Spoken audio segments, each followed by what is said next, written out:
To guide us through this important conversation, it is my honor to introduce our moderator, Robin Lewis.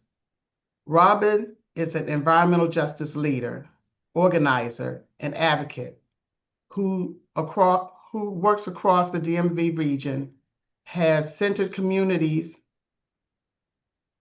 most impacted by environmental harm, from fishing, for fighting trash incineration, to advancing renewable energy, to clean water, affordable housing, and green jobs. As the Director of Climate Equity at the Interfaith Power and Light, she leads the beloved DMV Environmental Justice Collective, uplifting the voices and leadership of Black faith communities in pursuit of justice and sustainability. She also serves as Director of the Social Justice Ministry at Beloved Community Church, UCC, and contributes her leadership to multiple nonprofit boards and coalitions. Robin holds degrees from Rutgers University and a master's in sustainable urban planning from George Washington University, where she focused on the intersection of housing, equity, and community development. Robin brings both expertise and heart to this work. Please join me in welcoming my friend and fellow comrade in the fight for justice, Robin Lewis. Hi, everyone. God bless you. We're here to talk about some information that you all need to know. I'm so excited to be here. Just honored, truly honored. We have this panel that is off the chain. You guys are in for a treat. So let me just get started. I'm going to share my screen. I'm going to go through a couple of slides, just kind of to set us up. And then we're going to get into the panel discussion with our esteemed panelists.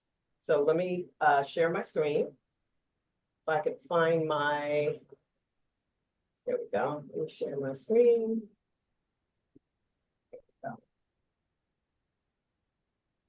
Okay, I think you all can see it. And somebody give me a thumbs up. Got it. Okay, great.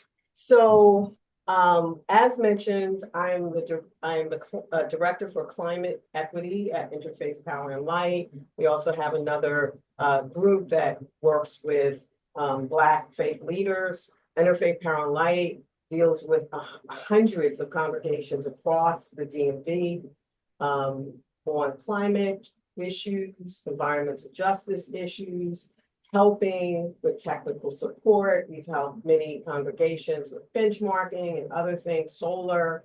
So we really have been doing this for over 15 years. I've been with the organization for about 3 or 4 years.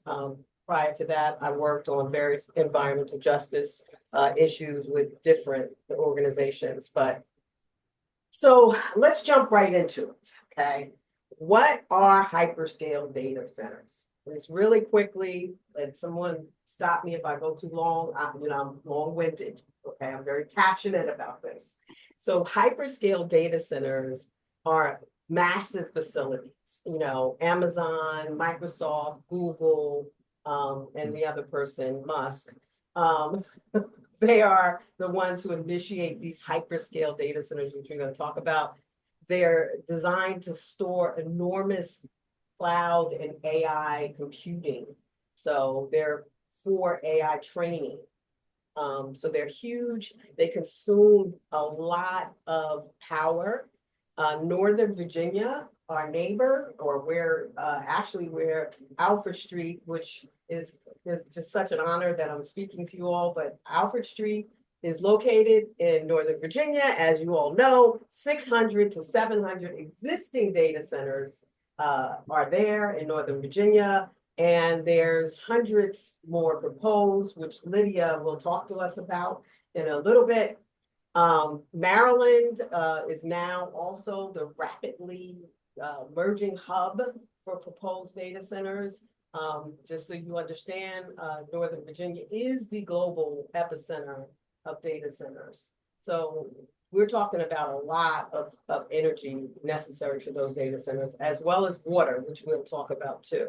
this is just a picture, and I took this on a tour with Lydia Lawrence, who's going to speak to us from Nature Forward, to show you there's a data center in the back, and it's right next to a playground. This is the same data center next to housing, which is like literally you can walk to the data center that is behind that shed. It's right next to it. I mean, people live right next to these things. This is a wonderful picture showing the battery backup. So battery backup, you think of little batteries? No, these are boxcar diesel battery backup that emits pollution to back these 24-hour-a-day data centers, 7 days a week. So just a few pictures to give you some context, but you can always Google them as well.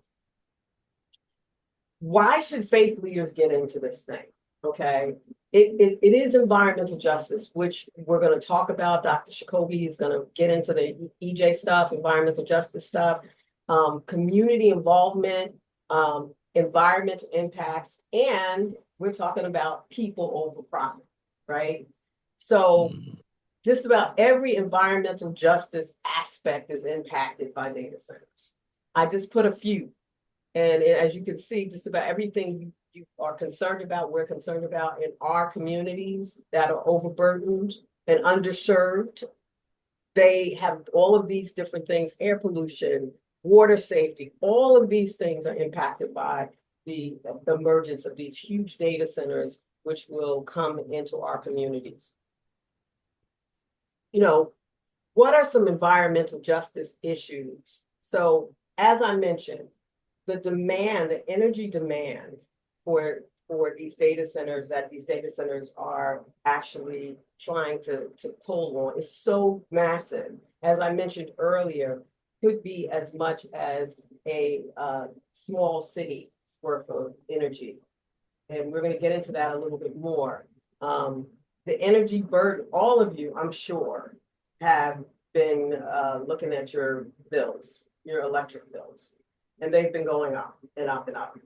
A large part of that reason is the way the rates are determined based on forecasted demand. And since these data centers are coming to our area and forecasting the need for energy that is so massive that the current structure doesn't deal with well. In other words, the way rates are tacked on to our as residents or as consumers, rates are calculated based on forecasted demand. So if you forecast more demand, it's spread across everyone's rate, which is unfair, as we know. And we'll hear more about that. It should be the mass producer or mass demander of energy, data centers. They should be the ones paying for their own massive energy versus us. But right now, the way it's structured in terms of rate increases, we are bearing the burden of that excess demand that they are requiring. So this is why this is a problem. It's a big problem. And we're going to talk about that. I think Lydia is going to talk more about that. Also, water. It uses tons of water, millions of gallons of water. Where do you think they get the water from? Well, it has to start from the water that we get. So it's drinking water, and then what happens to it once it goes through the systems and becomes impure and has toxic chemicals in it, it has to be cleaned and recycled. So that water has to be discharged somewhere. So that's a challenge for us too. And most of us who live in the DMV get our water from the tributaries close by, like the Potomac. And as we know, there's issues with the Potomac. And as we know about these big data centers and these industrial plants, they have to discharge the water someplace. So that is a problem as well. Water. Also, one of the main problems is also zoning and siting. So we're going to talk about that. Taylor is going to talk more about Prince George's County and Maryland and some of the areas in Maryland that they're trying to put data centers in that are so close to residences, it's ridiculous. And they're putting them in places, they start with places of least resistance. So usually those are communities that are already overburdened, especially if there's a power plant already there. So if there's a power plant already there, there's already infrastructure, so that's where they want to go. And usually those are in areas that we call sacrifice zones, areas that already have multiple toxic sites in them. So we're going to talk about that. And of course, there's pollution. Pollution in the water, as I mentioned, pollution as water evaporates with chemicals in it, that is pollution in the air. So there's pollution in the air, pollution in the water, and there's a constant noise that these data centers produce. And we'll talk more about that too. So why do communities find it so difficult? Because there's several layers of legislative fights you have to go through. So first of all, there's county, because the county deals with land and construction and permits and things like that. So you have to deal with legislation on that level. You have to deal with legislation on the state level that deals with more of the energy infrastructure and the utility rates and other pollution in terms of air, water, and noise. And then on the federal side, you have FERC, which don't ask me what it stands, Federal Energy something regulation. You have the federal side, which a lot of these permits have to go through as well.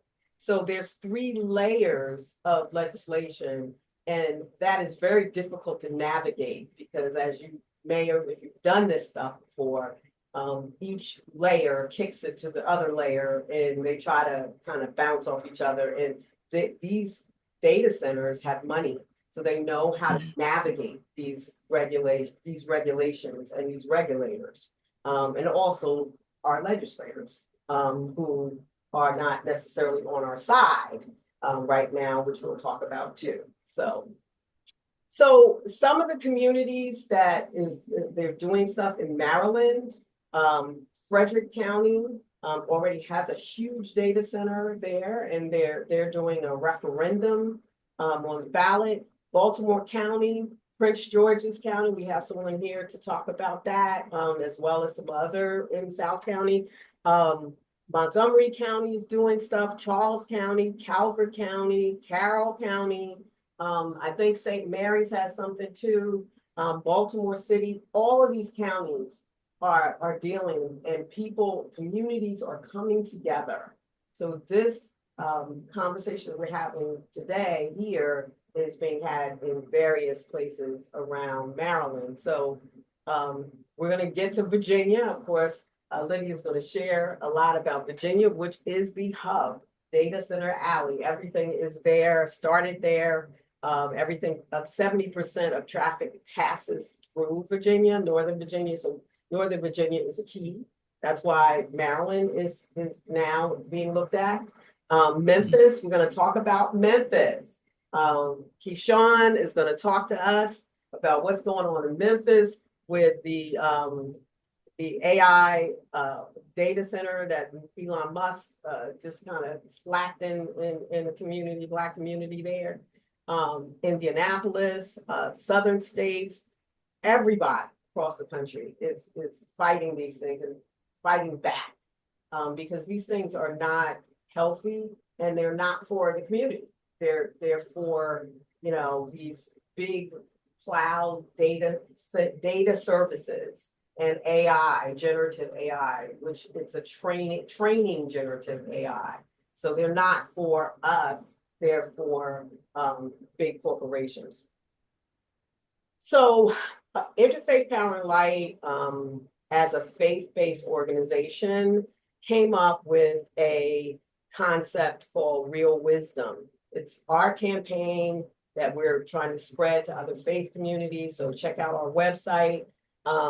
This is where we keep all of this information that I just shared with you about what's going on, who's doing what, how you connect in your community with a group, a grassroots organization that's doing this stuff and fighting or asking for you to come out and rally, bringing the community real wisdom to building of data centers in our communities.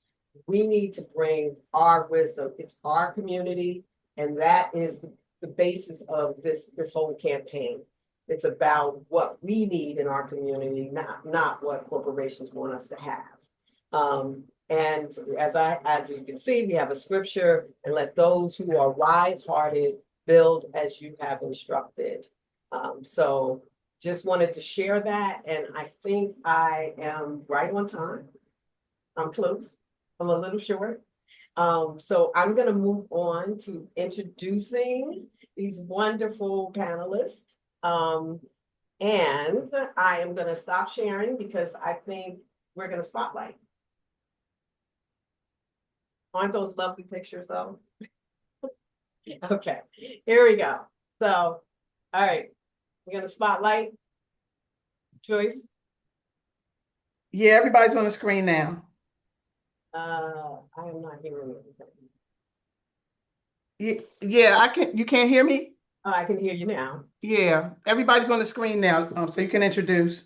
Okay, great. All right. So first and foremost, and let me pull up these speakers, these panelists have so much, their bios were so long. I had to shorten them. So please forgive me if I forgot some important part of your life. So let me start with Dr. Sacoby Wilson, who I've known for a decade now.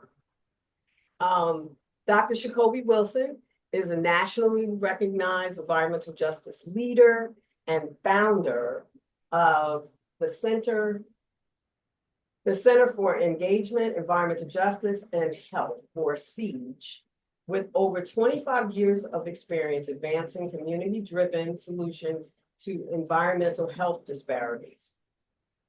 A professor at the University of Maryland School of Public Health, partners with frontline communities on issues such as air pollution and climate change, and has advised the USDA and National Climate Assessment. His work continues to shape equitable environmental policy and research across the region and nationwide.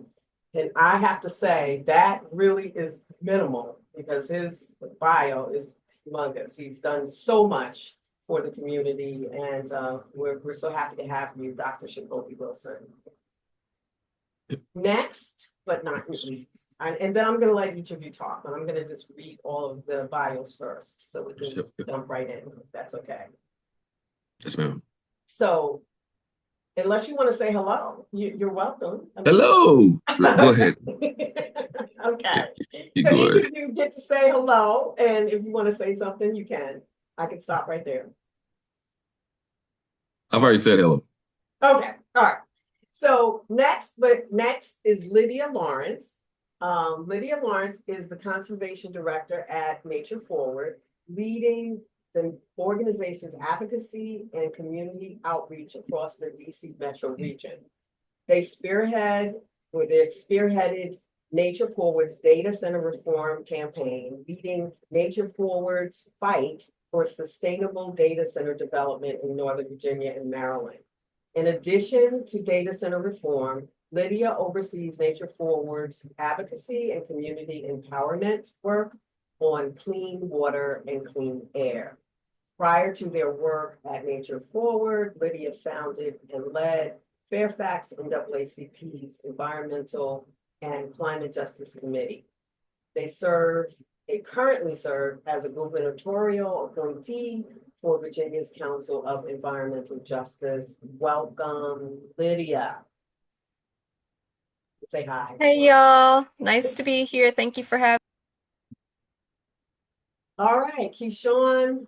And I got that New Jersey accent, so if you prefer KeShaun, but I can say KeShaun because you know.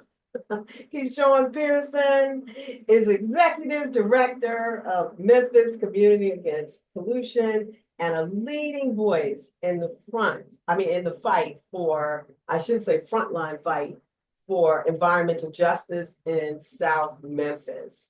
He gained national recognition for his leadership in stopping and correct me if I'm wrong, Byhalia, is that how you pronounce it, KeShaun? It's Byhalia, but close enough. Byhalia? Okay, I was Look, we ain't close. like them no way, so. Byhalia connection pipeline. So he effectively helped stop that pipeline and has since led major campaigns addressing industrial pollution and corporate overreach. With a background in technology and organizing, he brings a strategic grassroots approach to advancing equity and protecting vulnerable communities. Also, I put this little tidbit in there. KeShaun Pearson is the eldest brother of Tennessee State Representative Justin J. Pearson. Are you the eldest brother? I'm the oldest. I'm the tallest, too. I'm number one. Oh, But it's you're five number of one. us. And so it's one of five. Justin is number four. But yeah, all my brothers are incredible. Glad to be the first, though. Absolutely, absolutely. So next is Taylor Frazier-McCollum. Taylor is Prince George's County community advocate and leading organizer with Stop Landover Data Center campaign. She mobilized thousands of residents to demand transparency, environmental protection, and meaningful community input and development decisions. Through her advocacy, Taylor is helping drive public awareness and policy action around environmental and equity impacts of data center expansion. And also Taylor has expanded to work with other counties besides Prince George's County on their data center fight, which we'll talk about a little bit more. So just welcome, Taylor. So happy to have you here. Thank you. Thank you guys for having me.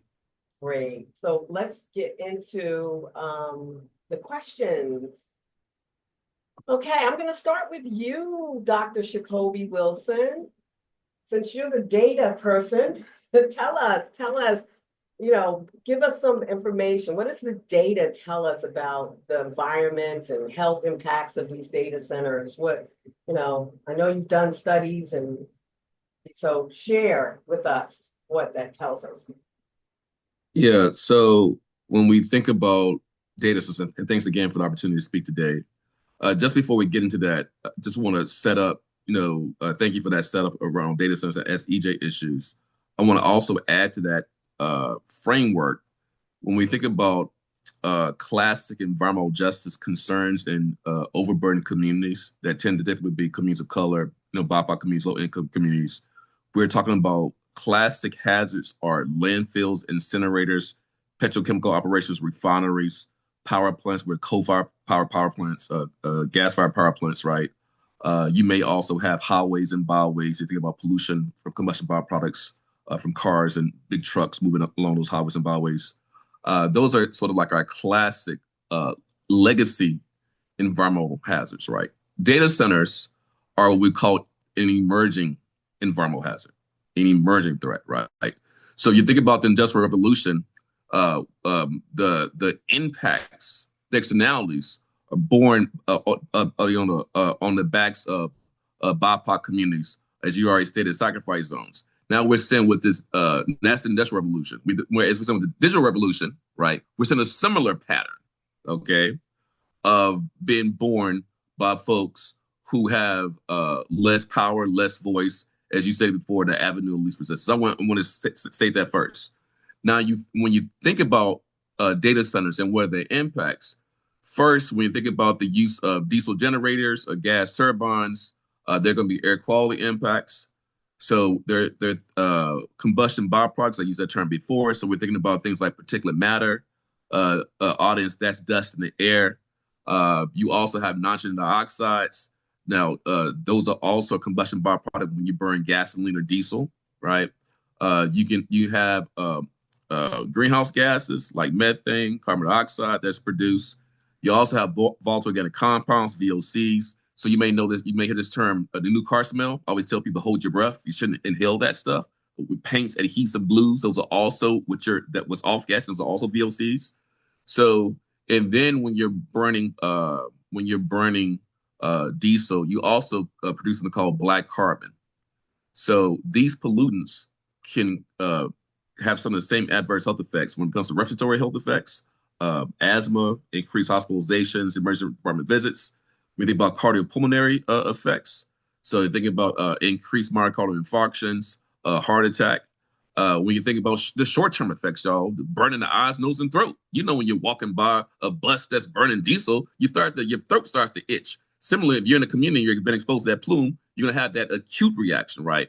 Yeah, these pollutants can also cause cancer. They can contribute to negative reproductive outcomes, infant mortality, low birth weight babies, right? Birth defects, right? They also can impact your DNA, right? So we a lot of times talk about air pollution. We talk about, okay, the respiratory impacts, but it can mess with your DNA, okay?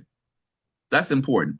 And of course, you have premature mortality and reduced life expectancy. So that happens when exposed. Those are some of the adverse health effects from exposure to one pollutant chronically, right? But we're talking about the cumulative impacts of being exposed to chemical mixtures, multiple pollutants in that plume when you're burning diesel, when you have a gas turbine that's in operation, right? So that's some of the air quality impacts. As Robin mentioned, there are also water quality issues. So you have the water accessibility issue, the fact they're using a water source that everybody needs to have access to. So you have a drain in that water supply. You also have issues with the cooling systems. The water is hot, so you have thermal pollution. So think about you discharge that hot water, that can impact the aquatic ecosystems for people who are fishing, right, and crabbing. That water that's discharged may have chemicals, biocides, anti-corrosive agents. So as Robin mentioned, think of that water is discharged, and instead that as they're cooling the facility with that water, if there's volatilization, then it goes from a liquid state, right, to an aerosol or gas state. Okay, so then you're basically creating these dirty. I'm not that scary people, but like a dirty bomb, basically pollution bomb, right? It's been provocative, but y'all get my point. And then you have stormwater runoff into local streams as well.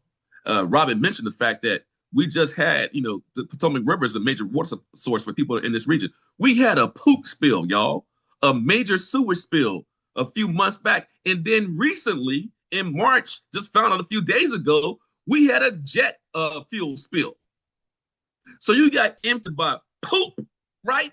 And then you got chemicals, okay? So that's already a sensitive river system, right? That's the water supply. You cannot add data centers discharging into the already sensitive, overstretched, overly impacted with these recent man-made disasters, okay? So that's the water issue. And Robin, I'm gonna keep it moving. If I'm talking too much, I gotta get through my slides, right? That's why I'm looking this way, coming back, y'all. Just make sure I'm saying the right stuff. Do you want to share? Do you want to share them? Your slides? No, not share them. I'm good. Now, okay. Robin mentioned that there's an energy justice issue. Again, just for the audience. Classically, most EJ issues are actually energy justice issues. Extraction of oil and gas, transport, through pipes, right?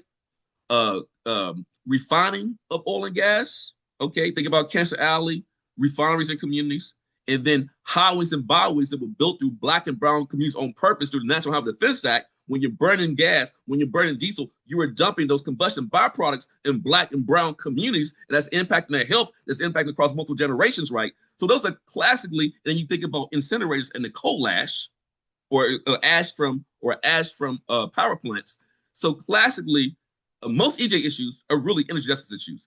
This is also an energy justice issue. So you think about the fact that these hyperscale data centers typically require 100 to 300 megawatts of power.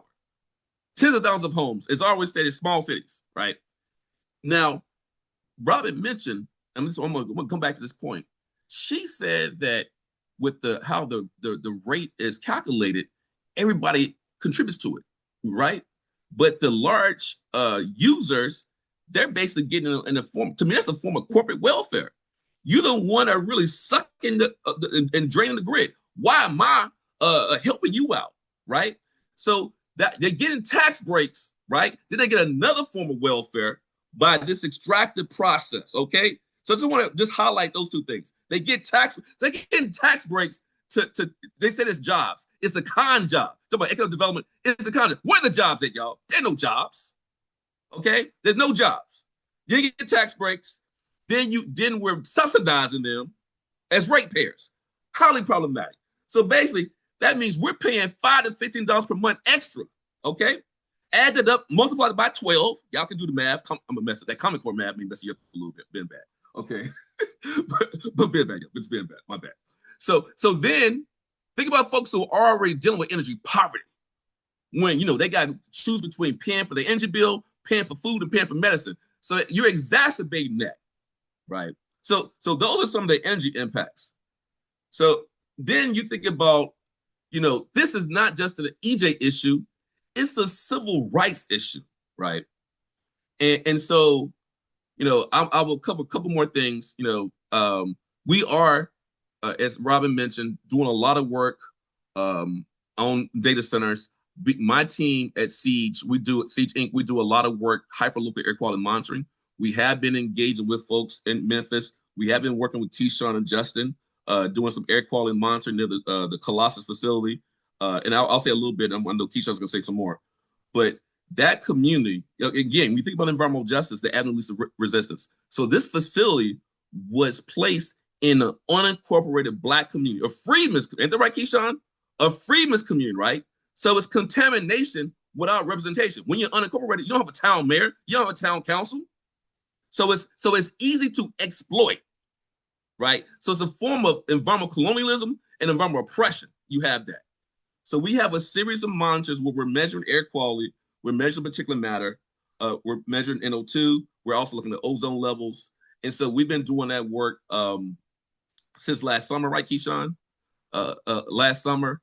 And we found that the PM particulate matter levels, both PM10 and the PM2.5, when it comes to the annual standard, the levels of particular PM10 and PM2.5 are above at the locations where we're measured those pollutants in Boxtown, which is in Southwest Memphis. And KeShaun will go in more detail on that.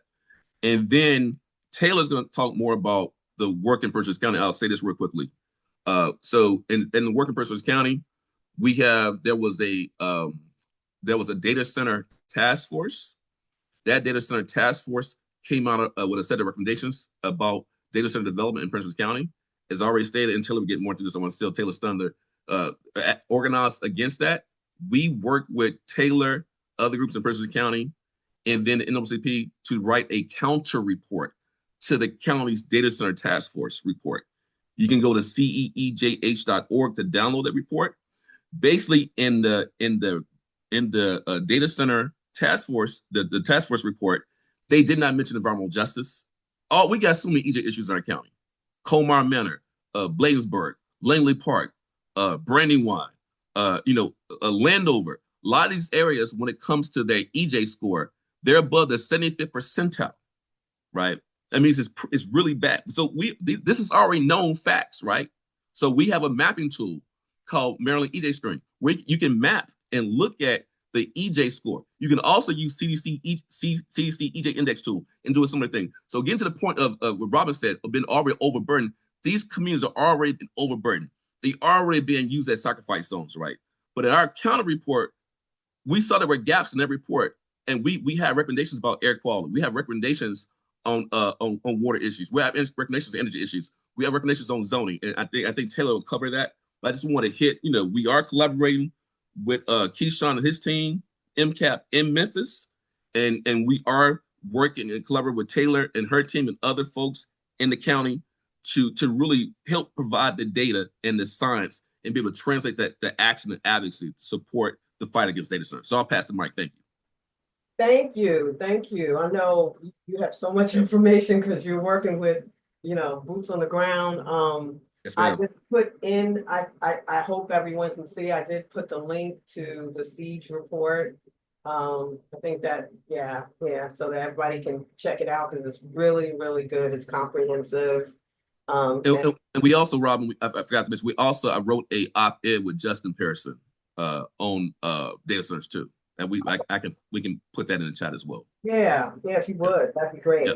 You see, Okay, his teams are all over the country. They're not just here. We're blessed to have them here, but he's all over the country. He's always on the move. So let me bring Lydia into the And conversation. from the DMV, he's not like outside of the DMV. He Yeah, lives we live in Bowie. he live That's right right. here. He live right Living here. right So in Bowie. And unincorporated Bowie. unincorporated. So he don't Unincorporated live in Bowie. incorporated. Ironically. You I'll pass do, the I don't. I live in the incorporated. yeah, you're fine. Go ahead, Robin. I'll pass the mic. Oh, go, Lydia, sorry. Lydia, yes, Lydia. There you go. Let me ask you some questions. You not only does Lydia know about the Maryland data center fights, but she knows about the Virginia one. She lives in Virginia, so she's going to be able to talk to us about all of that.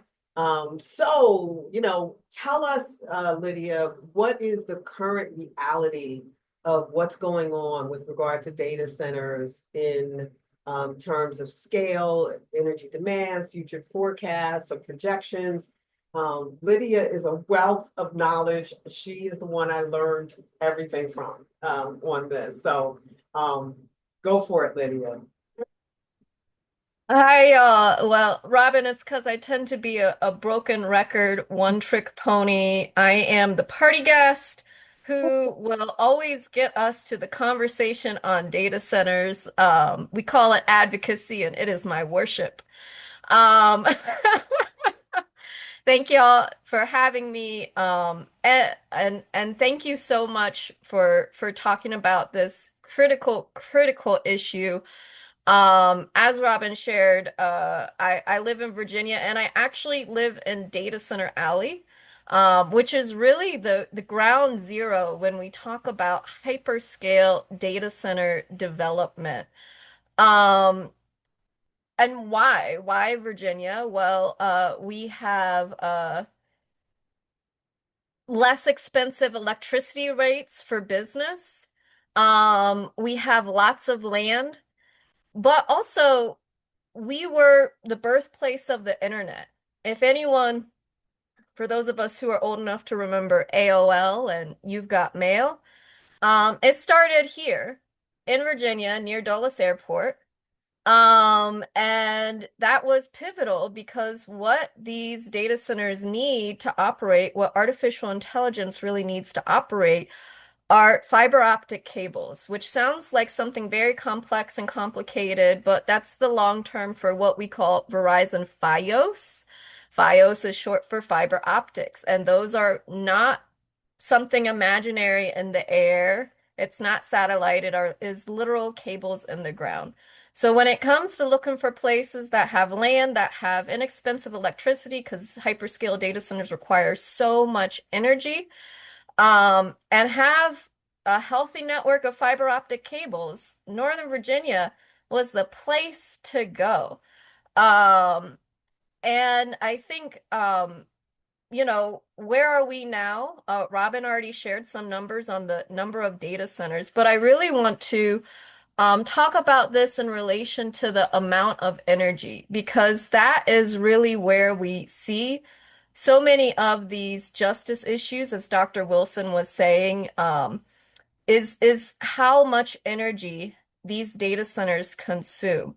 And it's growing so rapidly. So the latest forecast in Virginia for the whole state in the data center demand for electricity is 70 gigawatts.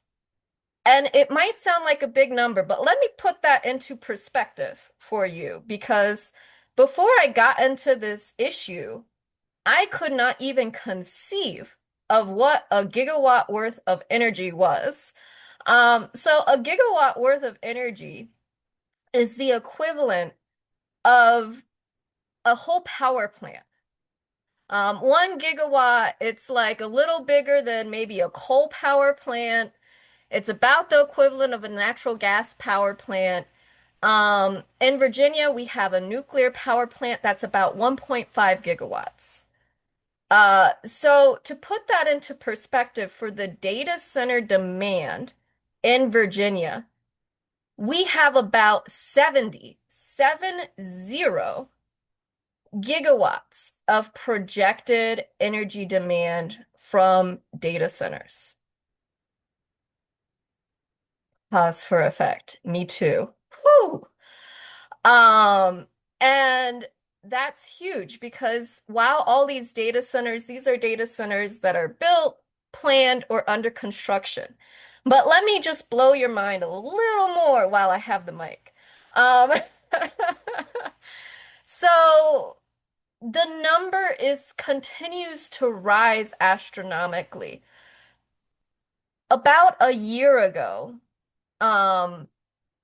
maybe a little more than a year and a half ago. So summer of 2024, our projected demand for energy from data centers was about 25 gigawatts.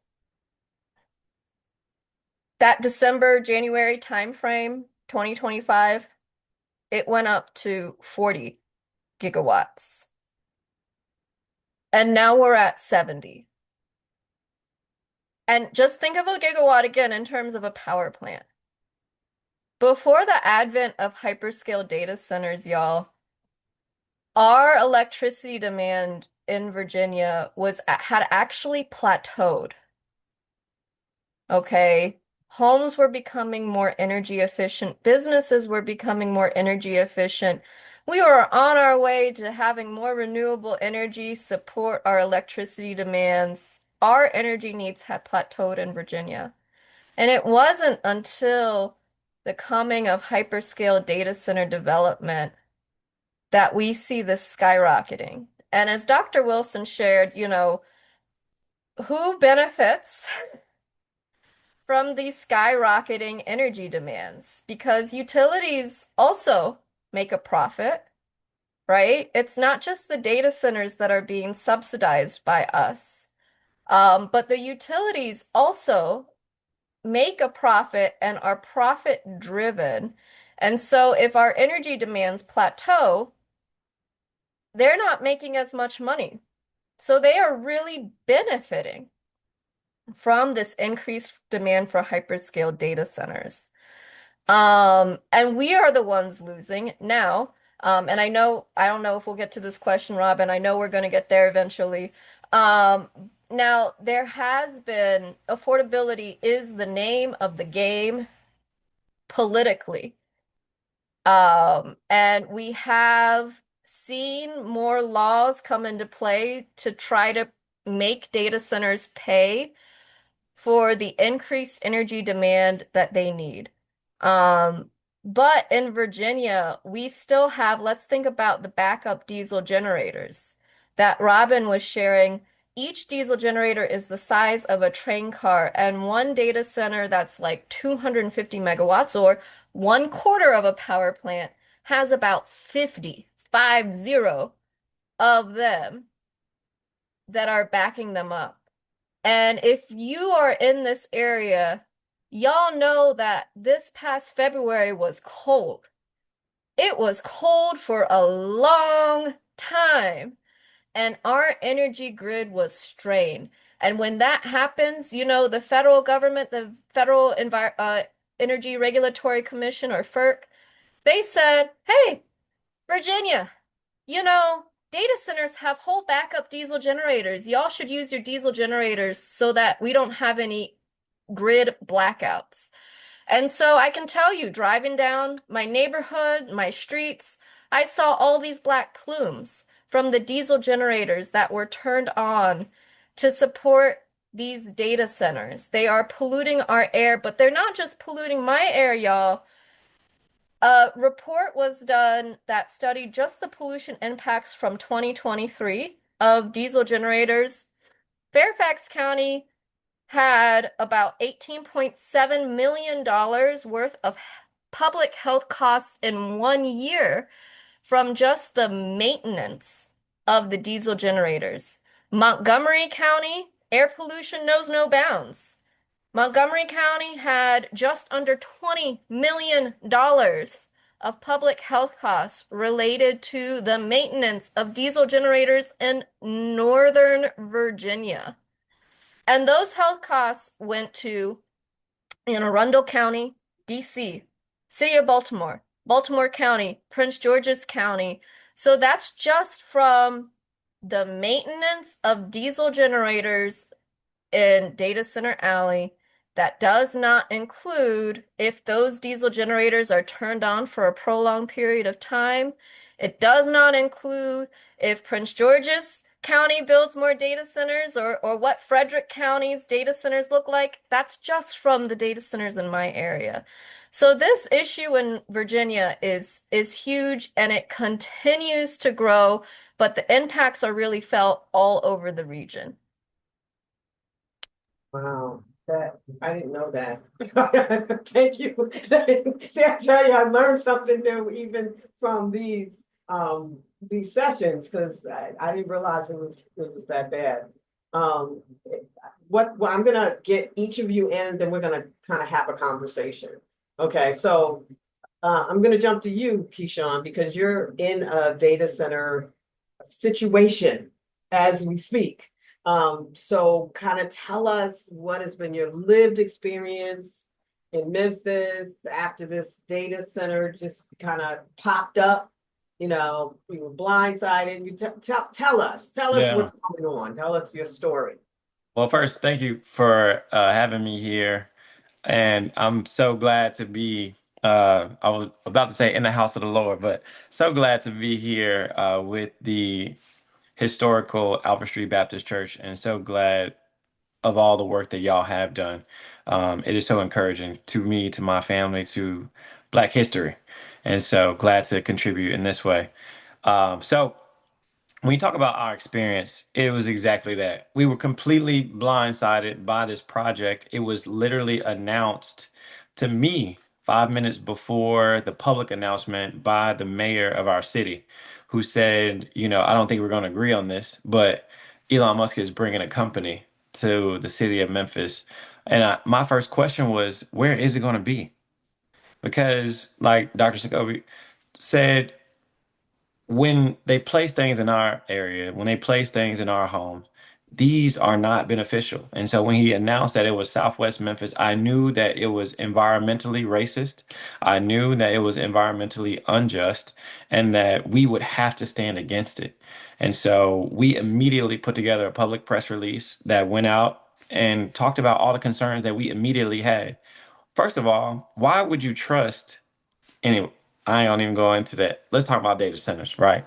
So, there was a complete lack of transparency. Our community found out on the news that a hyperscale data center was going to be built in their backyards. The closest house is less than a mile away, and the closest largest piece of nature, which is our Memphis T.O. Fuller Park, it is not even a mile. It's like hundreds of feet away. And this project was built in an industrial park that used to be a plantation.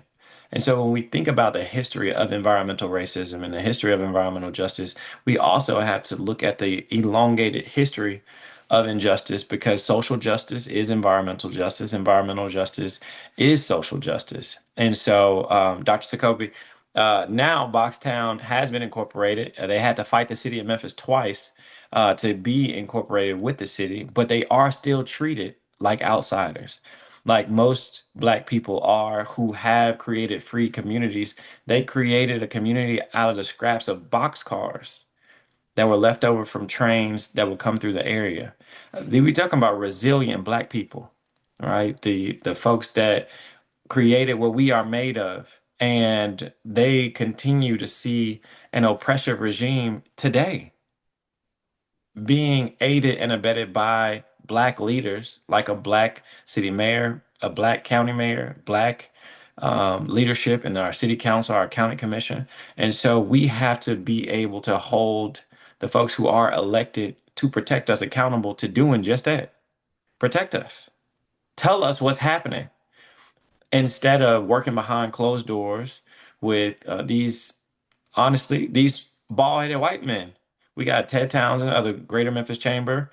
We had Doug McGowan at MLGW, who provides our power.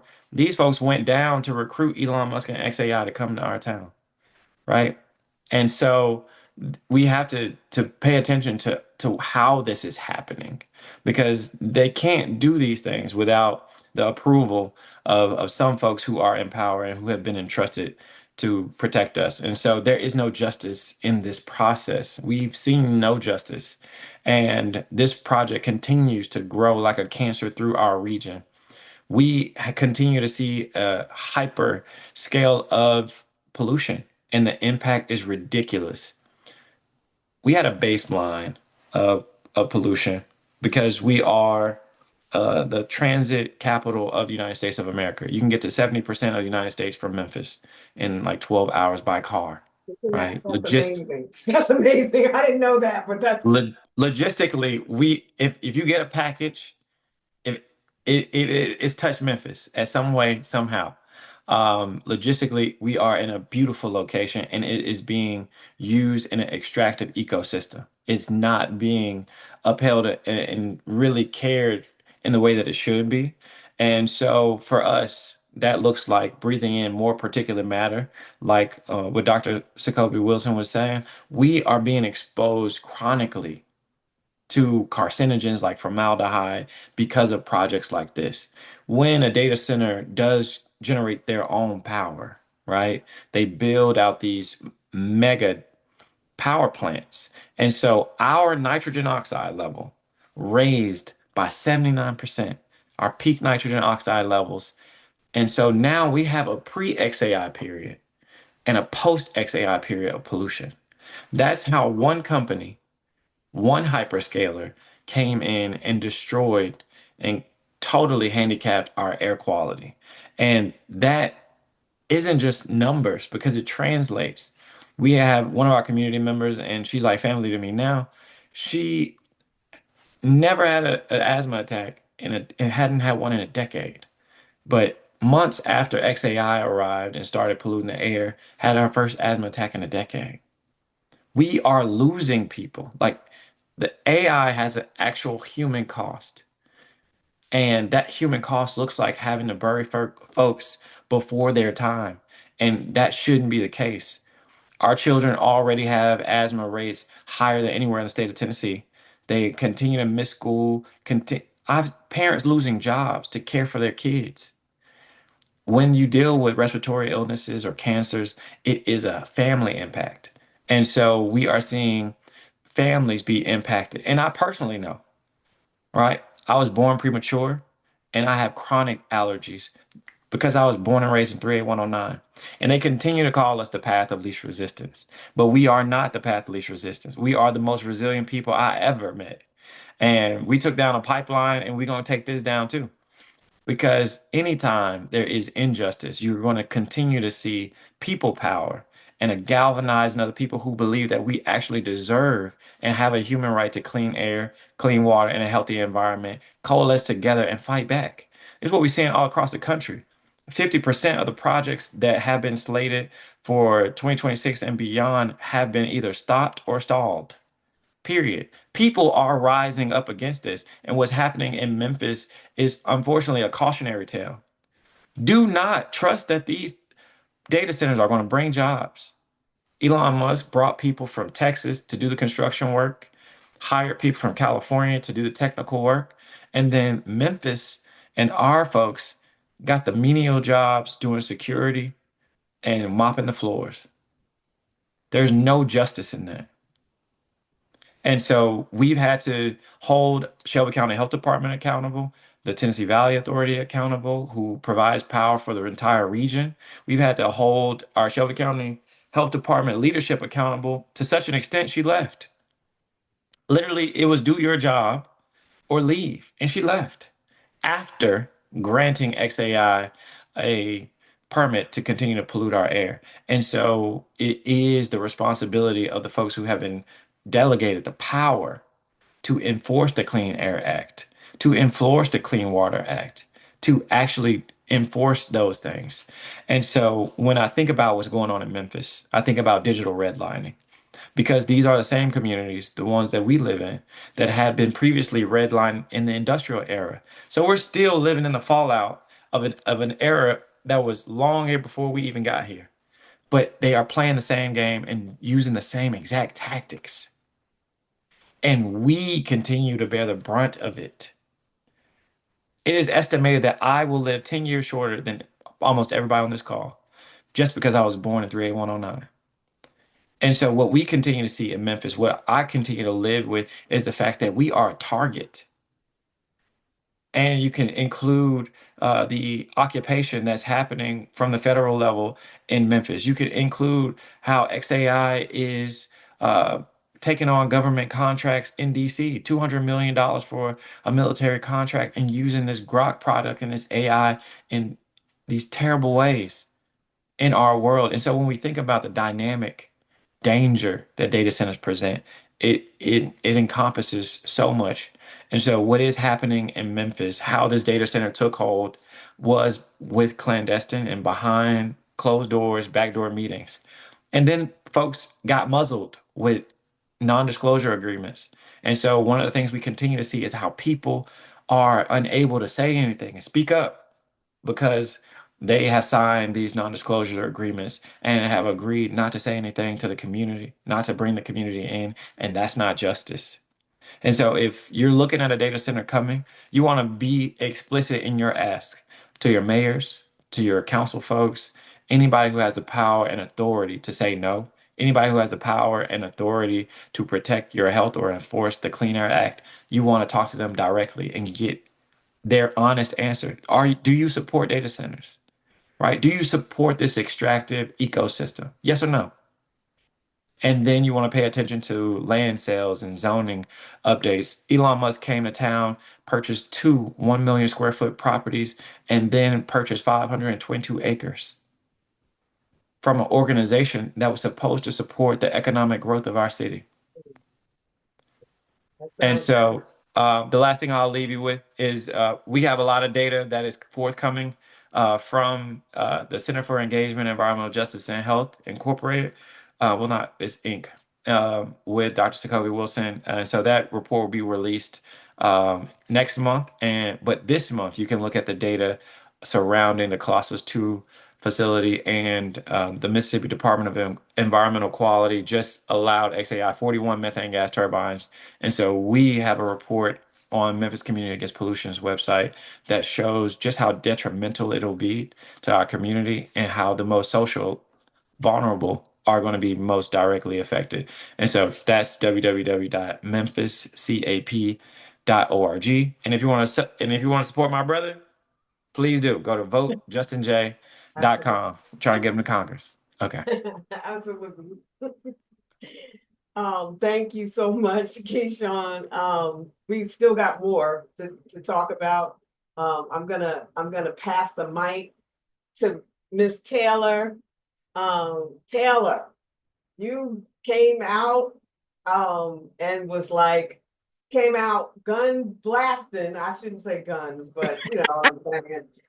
That's okay. That's okay. I Yeah. like the Wild Wild West. You know, what says the Wild Wild West? Yes, yes, yes. I heard about you. I saw you on Instagram. I was like, oh my goodness. And I saw your campaign and your change.org, and I was like, this is on fire.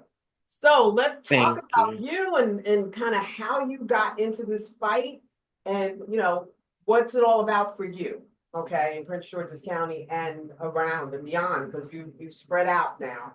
So Yes, yes.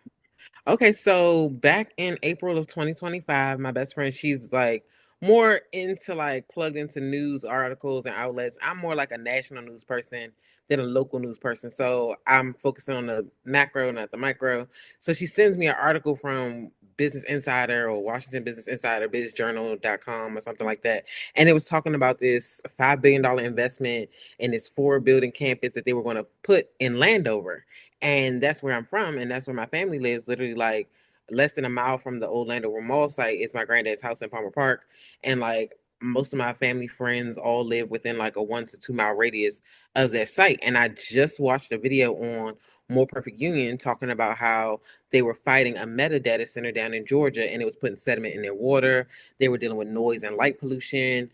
They were dealing with like just air pollution and so many other things from this facility being built in their neighborhood. And I was like, we can't have that in my neighborhood. Like we're already dealing with issues. We have a stadium that brings excessive amounts of traffic, and, we're right down the street from, well, we were down the street from like an amusement park and stuff that was like about to close. So it's like a lot of things were going on in the community. And I was like, let's try to see what we can do to stop this. So the first place I started was to call the county council people, and our county council in District 5, where the Landover Mall site is, where I'm from in Landover, she actually had went through a special election process in June of 2025. So she was like just getting elected when I was trying to reach out to her office. So they were like, oh, once the councilwoman has an opinion on data centers, it'll be a public statement released. And I'm like, okay, well, I'm gonna keep calling, to try to find out what we're gonna do to stop this. So in June, I want to say it was like, yeah, June 21st, I decided to go and change our org and just write up a petition, come up with some ideas of like language and wording and put it all together. And then I released the petition myself in June. And I was the only one promoting it. It was a solo effort. I was on Facebook sharing it. I hadn't really shared it on Instagram too much because at that time I wasn't really that active on Instagram, but I'm learning, you need Instagram too. So, but just sharing it by myself, one of the members of the Party for Socialism and Liberation has saw my petition on a website that I shared in a group that I shared it in. And he reached out to me via Facebook and was like, hey, do you want to make a reel for Instagram? And we'll share it on the party's page. And then hopefully we can get more signatures for your petition. And I was like, sure, why not? Like I'm down. So we made the video in early August. And then we took a little time to do editing and, stuff for them to put it together. But like the end of August, beginning of September is when the video came out. And I was just really shocked because it took off so fast. Like, I know they have a good following at PSL DC's Instagram, so that helped to like fuel it. But I was not expecting, even in my wildest dreams, that it would take off to now having over 300,000 views. And our petition has over 23,000 signatures on change.org. So it's been a really big movement. We've been able to hold community meetings pretty much like on a now more so monthly basis, not bi-weekly, but in the beginning we were holding them pretty frequently. So we've been able to kind of sustain this movement. It allowed us to have a moratorium placed in the county. So in September of last year, the county council decided to place a moratorium on data centers, so there were no new projects permitted. And hopefully we have stopped the Landover site. We haven't gotten like official word yet that it's not going to go through, but majority of the council people are saying that like the learners haven't applied for the necessary permits, which is the owners of the land. Their name is the Lerner family. They're like the wealthiest family in Maryland, billionaires. So they don't need to make even more money. They could be okay if they just sold the land to the community so we could do something positive with it. But, that's something that we're working on, is figuring out what we can put in place of a data center in that space. So, Dr. Sacoby was talking about this qualified data center task force. And prior to the petition and all of that coming together, I had found out about the qualified data center task force when I was doing my research. And I was trying to get to the meetings that they held over the summer, but they weren't really attended. They had like 3 meetings in the summer, and maybe like 20 or less people showed up to each meeting. So it wasn't really widely publicized, and people just didn't know about it. So once we put the reel out, an influencer on TikTok actually found out about the qualified data center task force, and she encouraged everybody to come to that meeting on September, I think it was like September 10th. And so we ended up doing a rally and press conference at that meeting. And that's what kind of sparked the moratorium, because they saw so many people come out. It was hundreds of people on like a Tuesday or Wednesday, and it was raining. So it was like very jarring to see so many people in the community come together in support of something so powerful. So we've been continuing to expand the fight. We would like to see a ban on hyperscale data centers across Prince George's County. We're working with the county executive's office and the county council's office to try to see what can be done to just kind of stop this process completely. But of course, in any fight, you have opposition and people that support hyperscale data center growth. So we're having now to show up and kind of like reassess things, because they've had people coming to county council meetings saying that they support the hyperscale data centers coming to Prince George's County. So we don't know if these are paid influencers or paid speakers, but it's given like the same kind of like repetitious like conversation, so it makes you feel like it's staged. So we're having to now combat that and send people back to the county council meetings to speak out again, like, hey, we don't want the things that are going on in Memphis to come to Landover, and we definitely don't want them to come to Prince George's County, where we're already faced with so many environmental justice issues. So as I've been doing this work and kind of traveling around the area, speaking on on data centers. I've been learning more and more and more about the data center fight, and not just in Prince George's County, but in other parts of Maryland. So a lot of people will tell me that one of the reasons they support data centers is because of the revenue that it's going to bring. Well, I found out recently that Virginia and Texas lost over $1 billion because of how they incentivize data centers. And what that means is that when a data center is paying into the system, it's not paying as much as it should be because they reduced the taxes that are owed. They gave them some type of breaks and special exceptions like Dr. Sacoby and Lydia were talking about. So we didn't even know, even to this day, we don't know what end user was going to be at the Landover Mall site. We don't know if it was Amazon, OpenAI, ChatGPT, whoever it was. We have no clue because that part wasn't released to us. But what I think is important here is to realize that it doesn't matter who was going to use it. They were all going to have the same intentions, which was to pollute our air, pollute our water, and extract as much of the resources as they can from the community without returning as much of the benefits. So I have started to work with data centers, data center fights in Montgomery County, Calvert County, Charles County, and St. Mary's County. So we're doing a quad county summit on May 9th. So that'll be with St. Mary's, Charles, Calvert, and Prince George's counties because Amazon is trying to go into Calvert County in Maryland and put a data center in. And the only reason that those people down there found out is because they got kind of carried away and listed a job online prior to the project getting started for a data center facility manager. So that's how they were notified that the facility was coming, is through the job posting. So I just think it's unfortunate that we're seeing these pop up everywhere. And like at first I really was focused on like the racial and environmental injustice from that angle of it. But now I'm starting to see it's more like a class issue as well, because they're putting one in Montgomery County, and we all know that is like the crown jewel of Maryland, So it's like if you're gonna throw a data center there, you don't care about the color of the people's skin. You care about the color of the money. So I just want us to really think about what elected officials we are trusting and how we are dealing with voting in new people who will not sell us out for the highest bidder. Um, you know, I thank you for going through the history of how that occurred. I tried to put the Quad County Regional link in the chat. We can share it with you all later. It's coming up I think May 9th, right, on Saturday from 11 to 3. So if we can put the link in there, because that's something for all of us to go to, because this is actually, the more people that work on this issue, the more people that we bring up to our legislators, the more community involvement, the better. Because remember, we put these people in office. I know they don't remember that, but we got to remind them that we put them in office. And I just saw, I can't remember, it must have been Michigan. They voted their whole county council out. Was it Michigan? They voted the incumbents who brought a data center to their area. I think it was Michigan, if I'm not mistaken. But we got to hold these people accountable. And even the task force that they're putting together, they typically don't have that many community residents. I believe they may have, the one in Prince George's may have had 2 community, everybody else was industry, right, Taylor? I think they were mostly, business people, data center people, So that's why when Dr. Sacoby mentioned the counter report is comprehensive. The task force put together a report based on a limited scope, and it was totally not appropriate, and it didn't address the issue that the community wanted.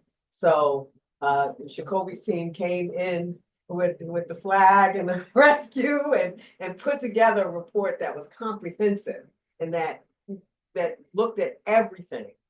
So you all should check that out for sure. And real quick, Robin, just to add to that, in the report, we have a set of alternative recommendations. So on environmental justice, civil rights, on air quality, water quality, they had 13 recommendations in the report.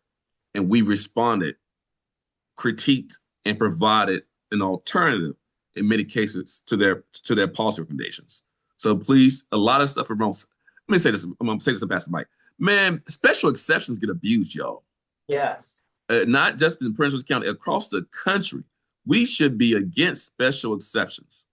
Okay, just in general. So they have that special exception nonsense in the report because we got that issue again in our county and some other things in the report. So just look at those recommendations. I think those recommendations could be, and there's also the NWCP's framework, community framework too, to look at as well. So that's in the report. So those are two highlights in the report. Our counter recommendations and get into the zoning and policy stuff.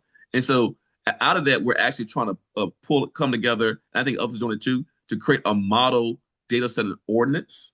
So CEEJH is working on that right now. So you can tweak it to make sure you can get this passed at your local level. So I just want to say that real quick. I'll pass the mic. Thanks. Yeah, and that's good to say, because a lot of the fight is going to be at the local level, although we are trying at the state level. But Maryland just data center Democrats. Oh my! Did I say that out loud? My bad. Maryland is, they just finished the session. For those of you who don't know, the legislative session just ended in Maryland and Virginia, right? It ended in Virginia and Maryland. It's 90 days. And there was, I think, like 46 bills in Virginia, and I don't know, maybe 7 passed. The same in Maryland. Maryland absorbed the data center bill into this big bill that is, I don't want to talk about it. It's not good. There's good pieces and bad pieces. You know how that is. You mix and truth with lies. Y'all know about that, right? So that's what's happening. So a lot of the fight, the local fight, is going to be at the county level. So I got everybody in, but there's so much more. And Joyce, you came on. I wanted to ask about various things before we go into the audience. And I think there are numerous questions in the Q&A. There are some really good questions the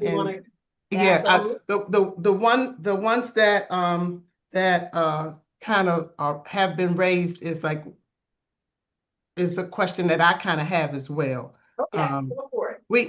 We use AI every day. It's not gonna go away. I work for Big Green, and I work in IT for Big Green, and we had the same conversation about our mission and data centers and our position on data centers and AI. And the answer was, they're not going to go away. We can't stop data centers completely. They're going to come. They're gonna come somewhere, right?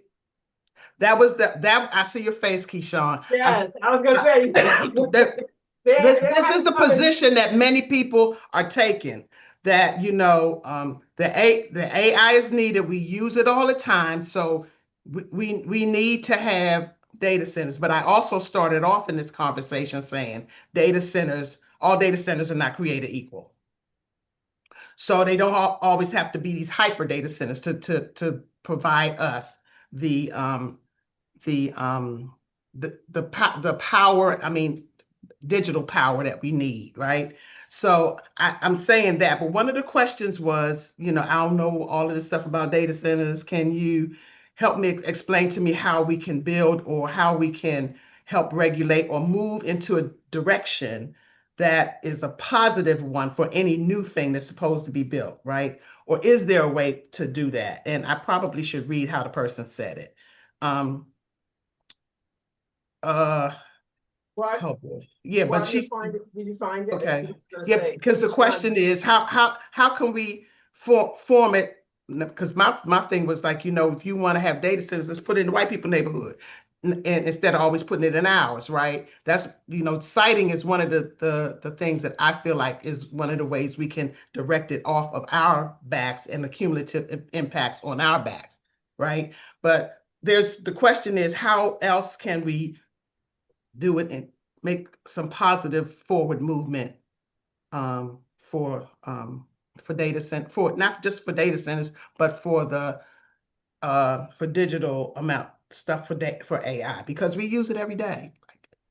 Yeah. So before we answer that question, because KeShaun, you have your hand up, and Yeah. I know KeShaun want to answer that question. Come on. I know you do. I know you do. Framing this a little bit, there are data centers in white neighborhoods, okay? Mhm. That look at Data Center Alley is out in Ashburn and Loudon and Frederick. So, but as Lydia said, the pollution doesn't care. It comes to us too. Mhm. It hits us too. And the Mhm. siting that we're talking about, the new siting, are siting in communities of, communities of color, Black and brown communities. And those are issues as well. So, Right. not to discount that, because we know toxic waste and race. I mean, that is, Yes, we know absolutely. that race is the #1 variable as Right. where toxic sites are placed. And be more equitable about it. And I'm not just saying just put them in white people neighborhood, but be more equitable about you. I just wanted to say. Okay, go ahead. You said put it in the white people neighborhood. The ads kind of gonna come to you too, because you got cumulative impacts. But anyway, go ahead, KeShaun. Go ahead, hit them. Okay. So I love answering this question because I think there's a lot of understanding we have to do about language because first of all, uh, AI, artificial intelligence, is problematic as to name it in the first place. It was a marketing tool to get people to join a class and turn into a whole sector of how they use propaganda. But one gentleman called it automatic informatics is more likely what it should be named, but that's not attractive, right? But if you say artificial intelligence, so one, the language is a big issue for me. But also when we think about artificial intelligence, we have to break it down to what's actually happening. You have generative AI, you have agentic AI, there are so many different versions of this, so we got to be particular about what we're talking about. Algorithms, right, are being used in a lot of different places in a lot of different ways. What we are seeing and what is causing so much of the harm to our environment is generative AI, large language models, right? And so there are specifics around the technologies that are being used and what is causing the issue.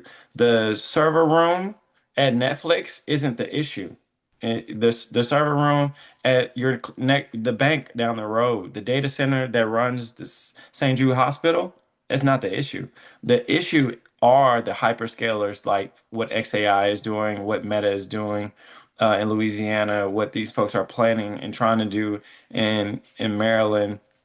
These data centers and the huge collection of data centers, like what you see in Virginia, that's the problem, right? And these are being created and honed in to serve a purpose that is far different than just making sure you got your subscriptions and you're making sure you can listen to your music. That's it's a huge difference in the amount of energy, the amount of water, and everything else that's necessary for those.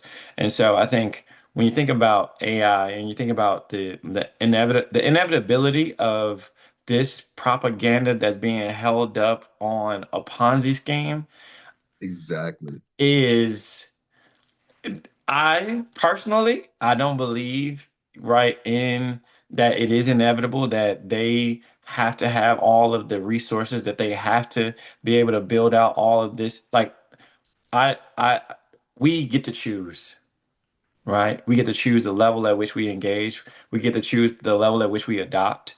And we are already seeing a lot of folks push back. But similarly, with what we saw with NFTs or what we saw with Bitcoin, like there are people who are going to push this product for their profits. And who loses, right? The same people continue to lose, and the same people continue to short the market and win. And that is where we have to really lean in on that conversation when we're making that decisions about use. But ultimately, it's the same thing as should I be mad at myself because I forgot to recycle last week? Or is BP the global gubernator? Like multinational, multi-country organization who we should be, right, really focused on. And so honing in like these huge extractive industries who rely on imperialistic and colonial ways of operating. You have folks in Venezuela, you have folks in Africa who are literally losing their minds because of the work that they're doing to train these models, right? I mean, I read the book Empire of AI by Karen Howe. Most infuriating thing I ever read was a guy lost all his sensibilities in his mind and ended up losing his family. Wow. This was in Nigeria, though, right? So he doesn't make the news, Right. right? And the hundreds of families who are literally not eating because they have to wait on a sound on the computer to log in to look at the images and be able to characterize them for the AI to be trained. These people are making 10 cents a day doing this work, and they can't cash out until they reach $10.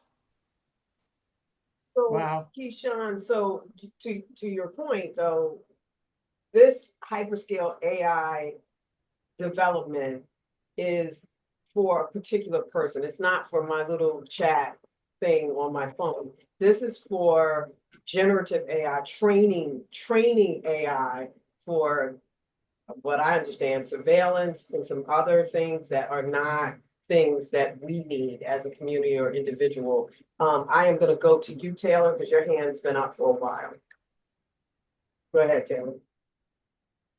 Okay, thank you. I'll just piggyback on a couple things that KeShaun mentioned, and I'll try to be brief. I think that when we are thinking about, like he was saying, with AI and generative AI, we really have to think about the push for it and who it's coming from.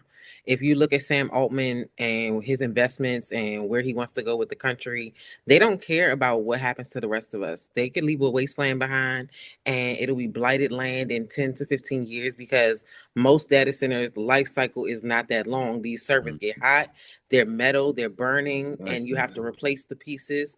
So we'll be left with these big box warehouses, or sizes of small cities warehouses, and that's just going to be a part of our landscape. Yep. It's unfortunate that these tech oligarchs and people in power are pushing data centers on us, but in reality, like you were saying, the surveillance piece is what the data center is for. Amazon doesn't need to generate more sales. They need to track us and figure out how to sell us something on our computer screens without us understanding that we're being marketed to. So that's what these models and things are for. And then you have the meta glasses, like KeShaun was saying, over in Africa, in Nigeria, they're using the training models for the meta glasses are going through people's actual eyes. So you have people seeing what you're doing in the shower, the bathroom, in the bedroom, wherever you're wearing those meta glasses. So you really have to be mindful of what's on the other end of the AI that you're using, because you don't know, who's behind the scenes and who's controlling it. So I just want us to think about decreasing our generative AI usage, because this is not the AI that's going to cure world hunger or cure all types of diseases. This is the AI that's here to say, hey, Palantir, let's track these people and see where they're going to go next and what they're doing. And now let's say, okay, well, AI is going to tell you that this person committed a crime, and now you're being locked up because the AI said you did it. And it's been proven. Like a Dorito bag, I think, was mistaken for something else. And a gentleman was locked up and arrested. And that was because a camera that had AI equipment on it said that he was having some type of illegal substance or whatever it was, and that caused him to be arrested. So I don't think that we need to take this lightly. I think that we need to think about our future, and not just from a health and well-being perspective, but from a where are we going as a world and as a people perspective too. Exactly. I opened up the bomb, didn't I? Well, I yes, opened you it all up. did. Look, Lydia got a hand up. Sacoby's throwing stuff in the chat. Go ahead, Lydia. Come on, They said Lydia. it. Taylor KeShaun said the monitoring state, the security state. Yes, Come on, yes, y'all. I absolutely. Go put ahead. Minority Report. That movie was 20 years Yeah, ago. Yeah. yeah, I remember the movie. I'm a movie buff. Minority Report. I was thinking the same thing. But go ahead, Lydia. You're on.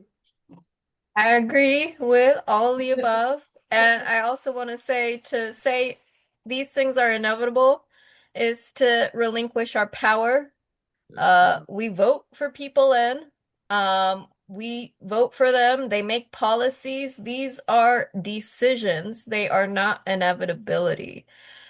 And with all of that too, I think of to KeShaun's likening of the plastics industry and recycling, right? It's not an individual responsibility to do X, Y, Z. It is on the these, tech bros, the richest companies in the world are telling you this is an inevitability and their hands are tied. And let me tell you, as someone who has been in this for a minute, talking about all the technicalities of AI. It's amazing how quickly the technology has come. They've gone from cooling systems that literally consume tons and tons of water to now they have closed loop and they say, "Oh, we're so much better in consuming water." Well, it sounds like you can do it. It sounds like you can do better. Um, in Maryland, through our coalition Marylanders for Data Center Reform, we gave testimony actually with a data center developer who is using renewable energy and battery storage as backup power supply successfully instead of polluting diesel generators. There has been so many studies on how if data centers operated more efficiently, if they were able to shift their energy usage from somewhere that has a lot of pressure on its grid to somewhere else in the country, which they can do, that we don't have to build out all this infrastructure. Localities can require data centers to, if they're going to come in town, it has to be a public process, no non-disclosure agreements. And how about promising a decommissioning bond so that if you don't actually come online, so that if you become obsolete in 15, 20 years, as Taylor said, that you are going to invest tens of millions of dollars to retrofit this building so that it's not just a useless eyesore for our community. And hey, how else are you going to pay into our community if the community decides this is something that they want to bring in? How are you going to be the best possible neighbor? So I say that to say, first off, +1 to all of the above. And also, these are the very practical things that we should be demanding of our elected officials. 2, 3 years ago, when Nature Forward was talking about data center development in Maryland, we were talking to places like Montgomery County, as y'all said, like the golden child of Maryland, that has a data center coming. And we were saying, hey, data centers, are going to eventually approach you. What kind of county requirements are you putting in place now to make sure that it is, if your community decides if they're okay with it, that it is not polluting the community, polluting our river. And they're like, what? No, it could never happen. We're Montgomery County. And they have about a whole campus about predicted to be a gigawatt total if it fully built out right along the Potomac River. So I say that to say, like, these are the questions that we should be asking our leaders before data center development even comes. Because, if you're in the DMV area, there is nowhere that is untouched by data center development. And there is nowhere where we cannot advocate for better to protect us. Absolutely, absolutely. Sacoby, you want to get in on this one, or? Well, I was going to just kind of transition into another. I was going to transition into another question because we're running out of time, and people are asking. Like, there's one question to Taylor, but to everybody, and you kind of touched on it, Lydia. From your professional experience, what skills or areas of knowledge are most important for someone to develop if they want to be an effective advocate in a situation like his, with 3 data centers already under construction? What do they need to do? And that's a good question for each of you. Each of you, But yeah, Taylor, if you wanna Yeah, go ahead, Taylor. start, and then Sacoby, since you didn't get in Yeah. on the other one. I highly suggest to anybody fighting data centers to start with social media. Honestly, that's what changed the game for me. Find a local influencer or someone that has a bigger following than you. Doesn't have to be a million followers, but just, someone outside of yourself that also will be able to support the cause and bring more people in. Because the more you can get that presence on social media, the better it will be for your fight. And then after you get after you get social media, you want to start bringing in the regular media, because that's going to be important to get your message to people that aren't on social media. And then what we also did was a lot of ground outreach. I mean, we had people out like 7 days in a row passing out flyers in our community to hand these notices out to let people know that the data center was coming and that the meetings were going to be held on these different days. So getting that ground outreach after you done the social media posts is very important. And then I think working on your messaging and the delivery of the messaging, making sure that it's consistent across all peoples that are participating is very important, because the unity is important in an optic situation of how it looks when you're moving forward as a community. If you're united, it's better than being fragmented and having one person over here saying, well, if the data center does this, and this, then we're okay with it coming. That's not what we want. We want everybody on the same page. Like, we don't need a data center. We don't need it in our community. So trying to just bring that unity to the table. And then I would say the last thing that really helps is finding maybe an organization that you can partner with, even if it's something like Interfaith Power and Light, CEEJH, any organization in your community that's already actively doing environmental justice work. They can be someone that can benefit from working with other community members as well. So I think that's an important part. Yeah, no, that's a great response from Taylor. I'll just add to the part of the last part. Yeah, working with local anchor institutions, organizations that are doing the work, as Taylor said, grassroots organizations that are engaged, even if they're not focused on data sets per se, but maybe they focus on health or focus on justice issues, right? As Taylor mentioned, CEEJH, we are a group that does a lot of scientific technical assistance. We do what we call empowerment science and liberation science. I talked about environmental slavery. KeShaun talked about it. We're trying to help free folks, right? Liberation. And so that's the framework we bring to the table, and how science is not extractive science. We're talking about extraction and colonialism. We're not doing extractive science, colonial science, right? We're doing liberation science. We're doing freedom science. So you want to find folks who have that same ethos, right? Who committed to the work. I would also say, find out what's happening with your town council, your county council. We're in election season. Vote them out, right? Vote them out. Either vote them in, the right people, or vote them out, right? To make a democracy work, it takes work. Voting is just one part of the job, right? Hey, you wouldn't if you employed me, you wouldn't wait 4 years or 2 years to evaluate me. So after they get in, you be knocking on the door the next day, right? Have a candidate's pledge, a data center pledge. Sign the pledge, hold them to account on the pledge. Get on your planning commission. If your planning commission doesn't have representative justice, making sure the people get that modified so real people are impacted by the issues on the planet, because the planning commission is a major problem in most cases. They're driving it. And because real estate developers are friends, they're whispering sweet nothings in their ears every dang day, right? Sorry, church, my bad. Almost said a bad word. Sorry, I apologize. But what I'm saying is you got to make sure. God knows your heart. Sorry, Joyce.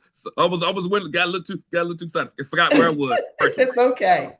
But making sure that planning commission, y'all, is really key. Really key. They have a lot of power. So I'll pass the mic. Yeah. Does anybody else want to comment on that question, which is kind of, I think it's a wrap around question of what can be done. I know in your situation, KeShaun, you are like beating down somebody that exists. You know what I mean? You're in a real tough fight, and I know.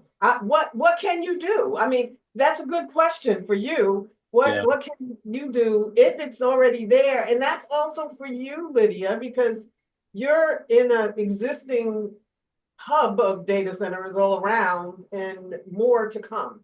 So maybe, what can you do? So when I think about what you can do, there are so many things. And I think Frederick Douglass is the ancestor who said, agitate, agitate, agitate. Okay. One, you don't ever let them know, or ever let them think that you are okay with it being there. We continue to have marches literally almost around the clock, to continue to elevate the voices of the people. We forced our health department to have its first ever public hearing about an air pollution permit and appeal. And so there are levers that allow for justice and allow for community governance in a way that we have to be innovative about, that we, don't necessarily think about, but we can utilize these institutions to work for us. We do not have to be subservient or subjected to the idea that they have something that we can't touch or control or rein in.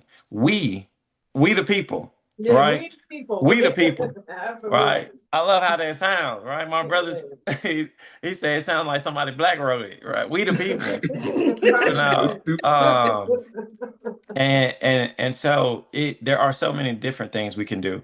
And so pressuring the folks who make the healthcare decisions, for us is our Shelby County Health Department, pressuring the folks who can enforce federal law, right? There are a plethora of things you can do. Create a commission. One thing that has happened here in Memphis is our city government created a community advisory board to oversee the money from XAI's property taxes. And guess who's the chair of that board? Me, You. right? And so we are figuring out in real time how, if these folks are here and we're still fighting them, right? Because the goal is to get them out of here, right? If they could leave and we not have the money, that's perfect, right? Because we have less pollution, we have less extraction happening. But if they are here, if the folks who are making the decisions are cowardly enough to align themselves with these folks, then how do we interject community governance? And that's one of the ways is we create a community advisory board to facilitate these funds in a way that makes a material benefit for our communities. That's wonderful. That there are still options and things for us to do. Lydia, tell us. I Tell think you us your got to thoughts. make it painful for everyone. Um, Yeah. and I think that's what many of us have done. I think for when I think about the work we've done in Maryland, which we just got some positive requirements for data center reform in this complicated large bill. But let me tell you, our governor literally vetoed an environmental study on data centers a year ago. Like that's where we were in Maryland 1 year ago, is that we had a positive bill that was vetoed and we overturned that veto. And as Dr. Wilson said, this is a election year.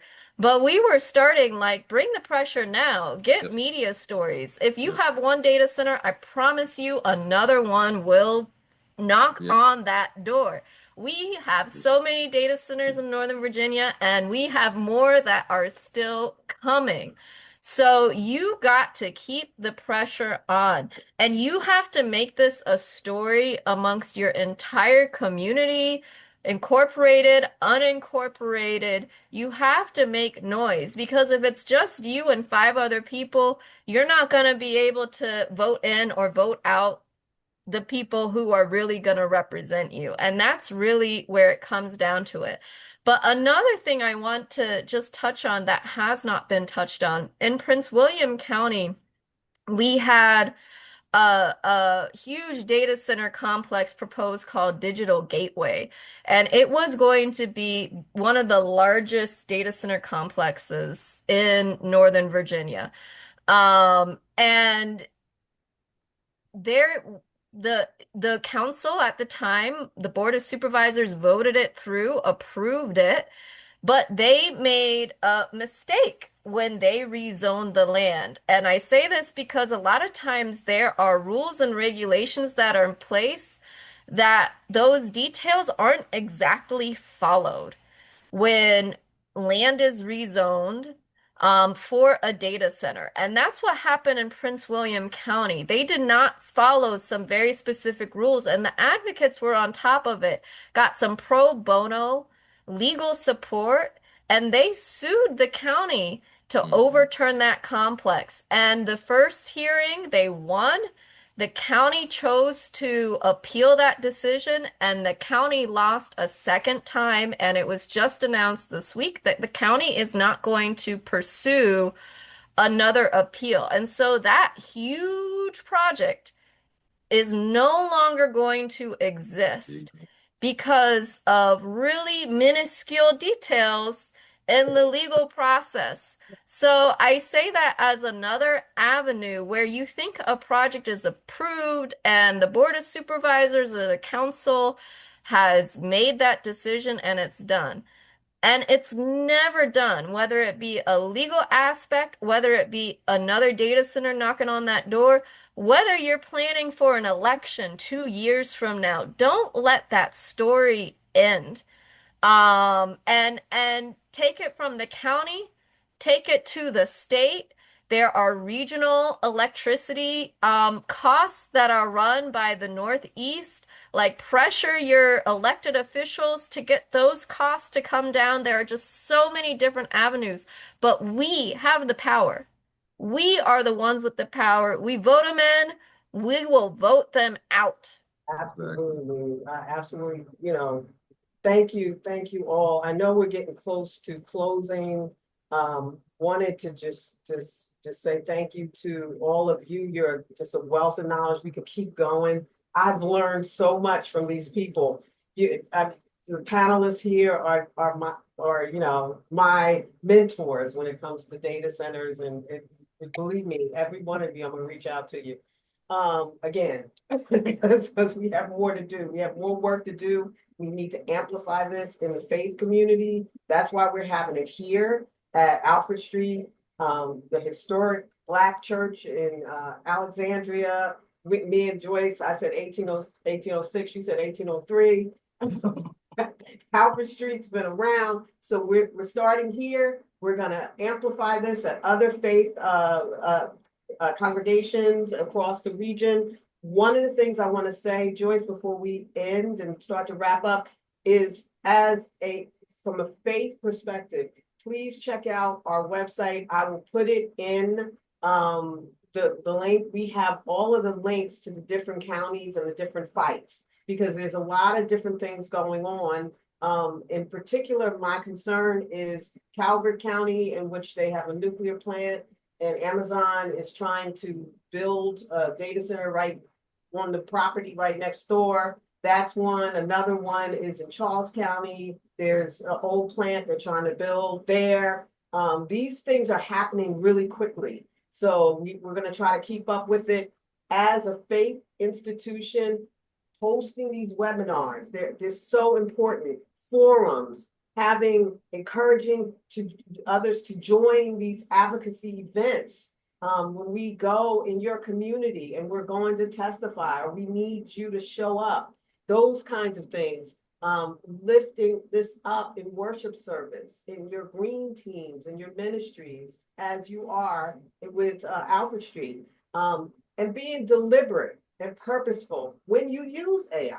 And I'm not saying not to use it. I'm saying you just know that you're using it. Be deliberate and don't just randomly use it. That's just for personal. If you want to feel like you're doing something, just be purposeful. Okay. So that's all I have to say. And I want to thank you all. And Minister Joyce, I want you to take us out and wrap this up. I think we've talked a lot. We got a lot to talk more about. Yes, we did. And like, as an IT professional, for Big Green, I was aware of some of the issues around data centers, but I also had a lot of questions. And tonight I received some answers to most of them. However, this discussion has also raised some issues that I wasn't aware of. So Alfred Street Baptist Church Social Justice Ministry is committed to educating on the issues and impacts, as well as offering possible options for individual and collective action to mitigate or reduce or eradicate them. So I'm going to go out on the limb here and say this is probably the first of many discussions that we'll have on this topic.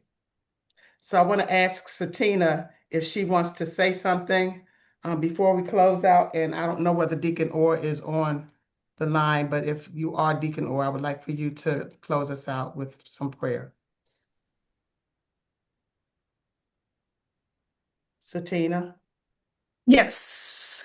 Thank you, Minister Joyce. This has been amazing. Thank you to all. Thank you to everyone who showed up tonight, taking time out of your evening to join us for this amazing, mind-blowing, informative discussion. Like Minister Joyce said, I think there will be more to follow. So thank you, and I'll pass it on to Deacon Orr if he's here. Please be here, Deacon Orr. I'm not sure if he's here. Not here. All right, Minister Joyce, you want to pray us out? Okay, I'm going to pray us out. I prayed us in, I'm going to pray us out. Whew. Thank you, God. Lord God, just thank you. Thank you for everybody that came here tonight, Lord. Thank you for all of those who showed up and listened and put their questions in the chat. We didn't get to all of them, Lord God, but I know that we'll have an avenue to get those answered and get them sent out to get answers sent out later as we send out the recording. Lord, I thank you for what you've done in this session tonight. Thank you for, illuminating the issues. Thank you, Lord God, for all of our panelists and their knowledge and their willingness to share their knowledge, Lord God. I thank you for what you're doing in the ministry, and I thank you for what you're going to do in the lives of the people who were here tonight, that they know what they can do themselves and how they can advocate for a better life for themselves and their family in this planet. I thank you, Lord God. I praise you. God, I lift you up because you're worthy. It's in your son Jesus' name that I pray. Amen. Thank you, everybody. Thank you. Amen. Amen. Thank you. Oh, man, this is great. I had a really good time tonight listening to everybody.